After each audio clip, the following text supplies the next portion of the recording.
ہیں ڈھا دے مسجد ڈھا دے مندر ڈھا دے جو کچھ ڈہندا پر مسلمان دا دل نہ ڈھاوی اسے رب رہندا مسلمان دی اللہ دیاں سب تو بڑی قدر ہے سب تو بڑی قدر ہے تھوڑی جی آپ اج ویکھو نا آپ تھوڑی جی عبادت کر لی تے آپ نوں پتہ نہیں کی لگن لگ پیندا بھی آپ پتہ نہیں کی بن گئے ہیں یہ نہیں ہونا چاہیے فرمایا نیکی کر کے اللہ کو ڈرو نیکی کر کے کیا کرو بھائی اللہ سے ڈرو نیکی کر کے پتہ نہیں قبول بھی ہے کہ نہیں قبول نیکی کر کے اللہ سے ڈرو شیطان بہت انسان کو وہ پتہ کیا کرتا ہے وہ کہتا ہے تو پتہ نہیں پہنچ گیا ہے ہیں شیطان بہت زیادہ دھوکے باز ہے بہت بندے کو دھوکے میں رکھتا ہے ہمیشہ بندے کو دھوکے میں رکھتا ہے ٹھیک ہے نا جی اس لیے اپنی عبادت بھی کرنی ہے عبادت کو بچانا بھی ہے عبادت کو بچانا بھی ہے اپنے گھر والوں کا خیال آپ نے فرمایا خیرکم لأہلی اے میری امت تم میں سے بہترین وہ ہے جو اپنے گھر والوں کے لیے بہترین ہے جو اپنے گھر والوں کے لیے بہترین ہے وانا خیرکم لأہلی اور اے میری امت سنو میں تم میں سے سب سے بہترین ہوں اپنے گھر والوں کے لیے عائشہ رضی اللہ عنہا فرماتی ہے میرے نبی سے اچھا کوئی نہیں میرے نبی سے اچھا کوئی نہیں بھائی مجھے دنیا میں لوگ کہتے ہیں بزرگ بہت بڑا بزرگ ہے بہت بڑا بزرگ ہے بہت اچھی تقریر ہے بھائی بندے کی زندگی گھر سے پتہ چلتا ہے گھر سے پتہ چلتا ہے وہ گھر والے کہتے ہیں جی ابا جان اللہ معاف فرمائے اللہ تعالیٰ معاف فرمائے گھر میں جاتے ہی کلاس لگ جاتی ہے آدمی کو کیسے پتہ چلتا ہے میں اچھا ہوں کہ برا ہوں بھائی اس کا آسان طریقہ ہے اگر آپ اپنے گھر میں داخل ہوئے ہیں آپ کے گھر جانے سے آپ کے بیوی بچے خوش ہو جاتے ہیں آپ سمجھو آپ اچھی آدمی ہیں آپ کون ہیں بھائی آپ اچھے آدمی ہیں گھر میں خوشی آ جاتی ہے اور آپ جب گھر سے نکلتے ہیں تو آپ کے گھر والوں میں اداسی چھا جاتی ہے پریشان ہو جاتے ہیں آپ اچھے آدمی ہیں اگر گھر میں داخل ہوتے ہیں تو وہ پریشان ہو جاتے ہیں کیوں جی پریشان ہو جاتے ہیں کہ بابا جی نے اب اگلی نماز کے لیے کہاں پہ جانا ہے کب جانا ہے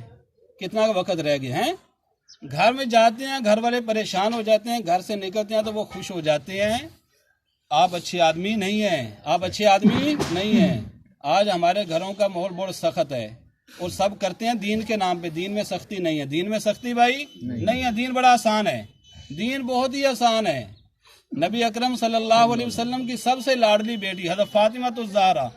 جب آپ کے گھر میں آتی آپ استقبال کرتے بیٹی کا استقبال میرے دوست سوچو تو صحیح کتنے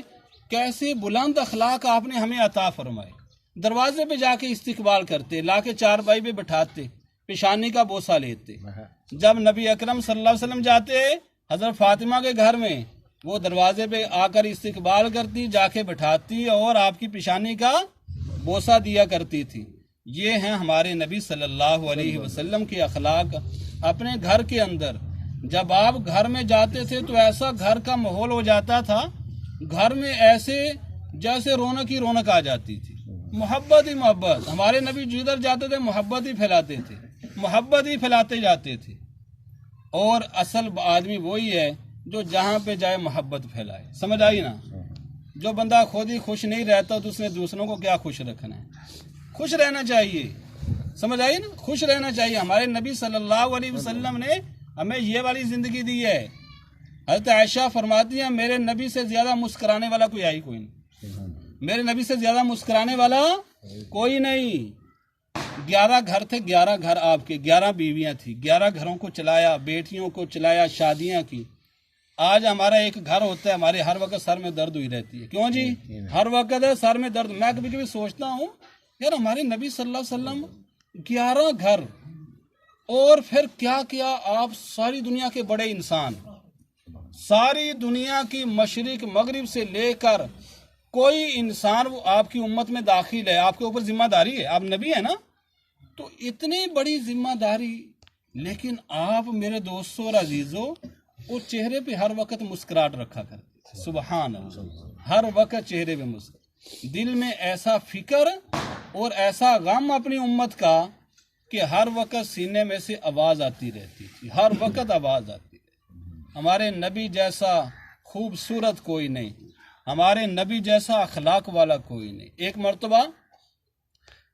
آپ صلی اللہ علیہ وسلم نے حضرت عائشہ رضی اللہ عنہ کے لیے دعا فرمائی اللہم اغفر لعائشہ ما تقدمت من ذنبها وما تأخرت وما اعلنت وما اسرت اے اللہ عائشہ کے اگلے پیچھے سارے گناہ معاف فرما حضرت عائشہ رضی اللہ عنہ اتنی خوش ہوئیں اتنی خوش ہوئی کہ خوش